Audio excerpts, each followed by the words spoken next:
Oh man, you guys want? I better start. There's nothing wrong with these questions because the questions come up because you're like, hey, I ran into a wall here. Yes, the wall is called human nature, and there's no solution. We'll call them natural questions or natural law. Well, hey, Cappy, why does gravity pull? I don't know why, but it sure as hell does. And there's no solution to it. Cappy, can you cure gravity? No. Can you cure that? No. Can you cure human nature? No. How do I deal with it? You just suffer. You just suffer. All right. This is brought to you by Bachelor Pad Economics, the financial advice Bible for men. Worthless, the young person's indispensable guide to choosing the right major. Curse of the high IQ. Well, you're a genius and everyone else around you is an idiot. And that's kind of more or less, it's a little more intelligent than that because it's a book about IQs. And how not to become a millennial unless you wanted to repeat their performance and be miserable egg-dried spinster women and soy boy men all indebted and never owning their own home and still living at home at the age of 42. All right. So I'm in a long-term relationship 1 year next month. The things are generally great. I consider myself largely red pill aware. My girlfriend was raised in a traditional household with clear gender roles, which makes it easier. She doesn't complain. She cooks and cleans. Doesn't live in my house with me right now. She owns her own. Oh, there you don't screw that up, man. You go back to your place and I'll have my. If I was to do it ever over, like, no, you keep your place and I'll keep my place. You could do what you want to, and I'm gonna do what I want in my place. Yeah, you go over there, and then we go home.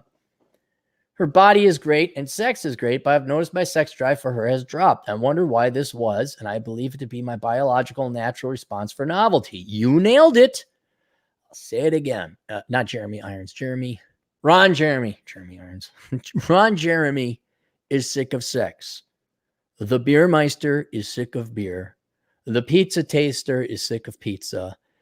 And the motorcycle adventurist is sick of motorcycle adventuring. I don't care what it is. You are going to get sick of it. You will get sick of it. It could be the hottest, most wonderful girl in the world. There's that quote, like, no matter how hot she is, some guy is sick and tired of her shit. And it's true. You're just like, oh, what's up? But then it's like, oh, it's not that they've done anything wrong or there's something wrong with the pizza. Or there's something wrong with the double dip ice cream chocolate. Or there's something wrong with your Ferrari. You're just sick of it. Nothing wrong with your girl either. You've just done it. The best time is the first time. When you go to Disneyland, your first day at school, and you're like, how many more years of this bullshit? First day of college, yay! Second day, fuck! It's just like high school, but with even uglier chicks now. Yeah, it's novelty. She hasn't changed in her appearance, and our relationship has grown since the beginning. Yeah. My question is, since biologically men seek out novelty and become to appreciate the same beauty less over time, how would you go about thinking of a solution? Okay. Once again, you think it's our job to do that because, well, let's just admit we're the ones with agency. And girls like, I exist. As a woman, I feel. We have talked about threesomes for fun, so I think that'd be a great outlet. I'll spice it up. But that would be more one-offs. Right, you're not going to, unless you find like a little slave or something like that. I haven't discussed this biological need to her that I understand exists, so I also don't know how to broach the topic. Wait a minute, you're talking about threesomes and you don't know how to talk about this? That would seem a rather tame concept to introduce to your girlfriend. I think you can introduce any topic now if you've introduced threesomes to the top. I think you're safe, buddy. No, this is really a shocker now. Any advice on this would be appreciated. Well, I'm 30, she's 22. All right. So if we diagnose it, yes, it is novelty. Nothing, dude, you're getting older. I'm sure you've had your sex, you've had your fun, and it's not new, it's not exciting. I'm glad the sex is great. You know it's great. You know she's pretty. You know she's not getting ugly. Yeah, it's just nature. Men want novelty. It's the same girl. So a couple things. This is going to be a little bit off color here, but we're going to have adult conversation. But yeah, you're going to have to change it up a bit. Threesomes, that's the nuclear option. Sure, that'll spice it up. But other things she can do And keep in mind, it's incumbent upon her because it's her that's the same old product. But let's take it like a product or packaging. New and improved Tide, Tide with bleach, Tide with pods that dumb millennials will eat. I mean, you could see it in practically anything. Oh, this car is the base model, but this has got the sport package. So women can do a ton of things to spice it up. Okay. They can wear beautiful dresses and pretty clothes. I'm not even necessarily sexy clothes, but just pretty, change it up. Wear some heels. They're experts in this field. You don't even have to say, look, will you put on something different?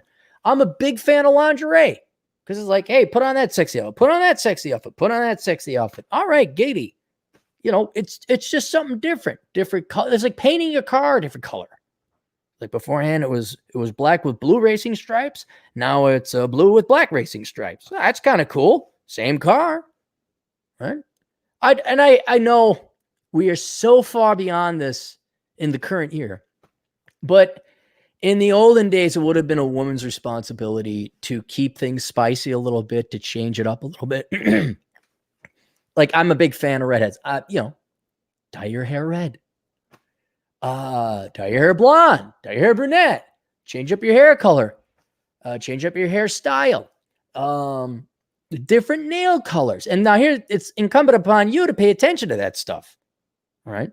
Like you guys are like, oh, hey, I see you got your nails done. Because if you're not looking, you're not paying attention, then you're missing out on all this stuff. What else? You know, it's really just all cosmetic. It's really just cosmetic changes. A huge thing women could do, it's not necessarily anything sexual, is they can plan shit. There's a foreign concept. There's nothing better a guy like come back from a long day.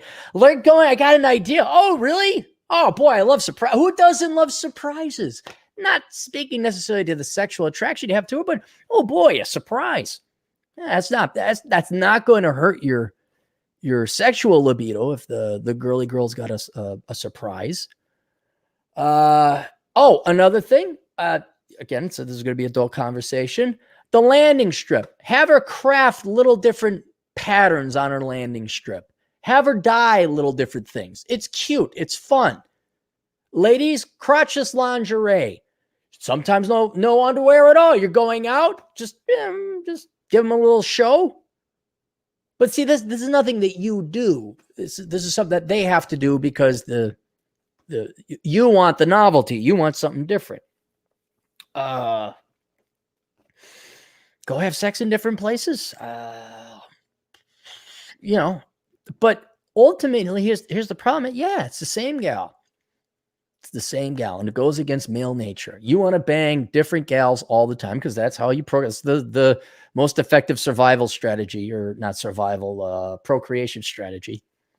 So it's never going to go away. So one, let's just admit that, acknowledge that's not going to go away. Two, you're getting older. Okay. That's another thing. Three, well, you got to make a choice here. Do you want to settle with this gal? Sounds like a great gal, man. She likes sex. She stays in shape. Hasn't gotten fat in a year. Oh, it's only been a year. Give it time. You talked about threesomes that she didn't like, kick you to the curb, and okay, that might. But yeah, that's the unfortunate thing, because what ends up happening, man, everyone gets old and everyone gets ugly. And hopefully she stays in shape and works out. You do the same. You keep that physical attraction going as long as possible. But then over time, hopefully you fall in love. Watch my video on what it takes to have a good marriage or something like that. And I go through 3 different couples I knew, still know. And yeah, they're not good looking people at 70. But they've fallen in love. Oh, even my neighbor, Norm and Dorothy, they lived in their 80s. Well, obviously they weren't their peak of physique at that time. But if a woman is now here, I know it's 2020, and I've already asked too much of women to keep it fresh and to stay physically attractive and change it up a bit. I know that's already degrading. Fuck men. They don't matter in society. We got it. But women would also become loving. They become kind, nurturing, supporting women in the lives of men. So men would be like, God, I couldn't live without this woman. This has been the most wonderful thing in my life. And as your libido goes down, you got a wonderful, sweet woman. That's all on paper now. That's all in the past. That's all ancient history. Sounds like you got a great gal. It's only been a year, keep on dating. Yeah, her place, your place. Change it up a little bit. But a year in, maybe now's the time to start thinking, hey, what's your dream of marriage here? You want to get married? And not to me, just in general policy. Do you want to have kids? Okay, how committed are you to staying in shape? Well, am I going to lead or are you going to lead? Okay, well, you co-leading? Well, fuck no, we're done and we're over. Because that's what the real world is. Unfortunately, it's not. You're not going to be hot forever. She's not going to be hot forever. So yeah, it's a great year you had, huh? Things are okay. Well, I mean, the other thing you could do is, if you've already asked for the threesome, so the other thing you could say is like, hey, am I allowed to have a little piece on the side? I mean, you could have show her this video. Show this video. Hello, young lady. Nice to meet you. Nothing personal. Men want to fuck other women. He might love you. Doesn't love the other gal. I know maybe that doesn't count for anything, but men want to fuck other women. I mean, if she really wants to be, like you could have yourself a mistress or a paramour. That's going to take an incredibly open-minded young woman. I don't know if you'd even want that necessarily. Not the paramour, but I'm like, she's okay with me, right? Really? Like, huh? It brings up some other qualms you get to deal with, but you get variety. Okay, yay. But no, that's kind of like I said. I have no solution. I got treatments, no cure. Aaron, cure novelty and boredom. Boy, I wish I could. Just shoot that shit right into my veins. Hey, everything's new. To come up with a serum to give you the wonderment and the naivete of a 3-year-old where everything's new. Like, wow, a tree. Oh, there's a plane in the sky. I saw a squirrel. Just to have this perpetual happiness of a young puppy. Yeah, I wish I could give it to you, dude. But if this girl loves you and she'll change things up. That's about it. I'll tell you so far, and I didn't do a full analysis. We didn't do a Clary relationship test. You can look it up later, but we used to do Clary relationship tests. People would submit their girlfriend. I'd ask them 20 questions. She sounds great. Young, in shape, likes sex. You didn't, none of this like, oh, wait, I forgot to mention, she has a kid, or something like that. It just sounds like, I don't know. Go talk to her. Women are capable of having conversations. Maybe not the ones you want to have, but, since it's about you too, say, hey. And inevitably is going to lead to like, well, because if it's just fun and she's not ready to settle down, all right, then you can go. You can go out and find another gal, I guess, because she's not committed. But if she's thinking, well, yeah, that's the way life goes, man. You inevitably, hopefully she's a nice supporting wife. Hopefully she's this wonderful, loving woman who like, wow. And then, yeah, sex is cool and great and everything, but you love nothing more than having coffee with her in bed or traveling with her or I don't know. What do the old couples do? They drink wine. That's what the old couples do. They drink wine. All right. Any super chats? Oh, we do. We have one here. Whoa, where'd it go? Whoa. Andrew S., $5. Buy her pants too small to fit, and when she gets mad, say she's always been that size. No, he's saying she stays in shape. No problems. That's good news. Maybe that's why I'm so happy to hear. Like, oh, there's a 22-year-old woman that's in shape and she loves you. Wow, that's a great story, man. Judd Grover, $5. You know who's so hot? Or what's so hot? Dinner right out of the oven being brought to the table right as the guy walks in the door. Also handcuffs and lever. I've never gotten into that dominatrix shit. Never. I don't say, not to say I don't appreciate a cute leather teddy or something. I've never gotten in that. Tie me down, handcuff you, choke you. Oh, spank in the ass. Sure. Yeah. I mean, everybody likes that, but I, pierce my nipples. No. Beat me with the whippy thing. No, I'm more the you be pretty and frilly. Go get that French maid outfit on. Get the naughty nurse outfit on. Go put on that cornflower balloon number. There you go. That's the stuff. Now just go walk around and make. Yeah, and you're right. Well, okay, Judd. We already told women that they got to change it up a bit. Then we told women that they have to be nice and considerate and doting on men. Now you want them to cook for men too? What is this, the 1950s? When everything, by the way, was sexist and racist. If you didn't know that, you got to fit that in. Anything else? No, there we go. All right. Questions, answers, assholeconsulting.com. We'll see you guys later. Toodles.